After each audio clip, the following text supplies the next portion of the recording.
Hello, my name is Phoenix Wright. This is for my microbiology class 206. This video is as it pertains to the diagnosis of COVID-19 using the RT PCR tests.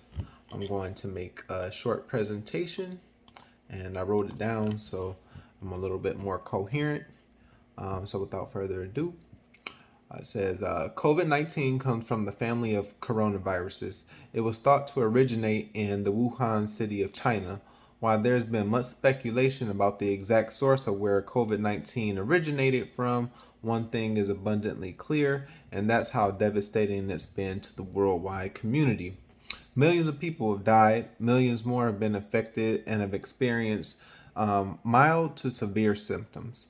While the jury is still out on how each individual is going to respond to COVID 19, it's commonly agreed that people with compromised immune systems are most at risk for getting the worst of COVID 19. As it has been since its induction, the most important thing that a person can do is to get tested for COVID 19. This is because once a person is identified as having COVID, they can help stop the spread by isolating themselves for up to 14 days while the virus is being eliminated by the body's natural defenses. While the as a note, and according to CDC guidelines, quarantine is now recommended for 5 days. And if you absolutely must go out in public for any reason, then wearing a mask of high quality, the N95 mask, for example, is strongly recommended. One test, known as the reverse transcription polymerase chain reaction test, or the RT-PCR test, is used to measure RNA. Using an enzyme called reverse transcriptase, RNA is converted into complementary DNA. From here, the DNA is amplified exponentially through a PCR reaction. The goal is to make it easy to detect viral RNA. I work at a Walgreens as a pharmacy technician. The actual administration of this test is simple. A customer pulls up through the drive-through window. They ask for the PCR test, not the RT-PCR test. They stick a swab about half an inch in their nose, swab it around 5 times in each nostril. Then they stick it back into the plastic packaging that we give it to them in, and then we repackage that into another seal container, and we ship it off to the testing center.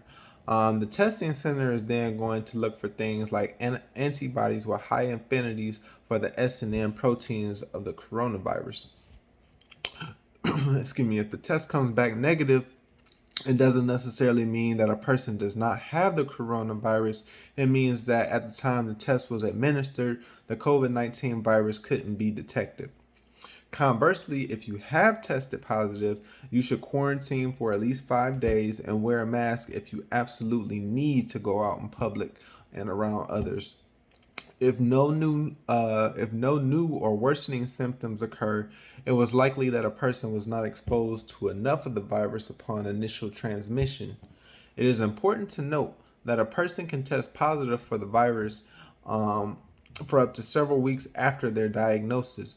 Antibodies can stay in the system for up to 90 days, which makes it difficult to test for new infections. Therefore, antibody tests should not be used to test for current infections.